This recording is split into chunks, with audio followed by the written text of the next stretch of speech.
In the name of Allah, the most kind, the most loving.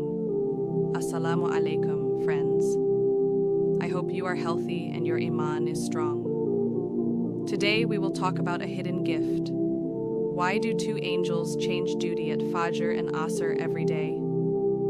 Think of the angels like gentle security guards sent by Allah. One pair stays with you from dawn to afternoon. The second pair takes over from afternoon to the next dawn.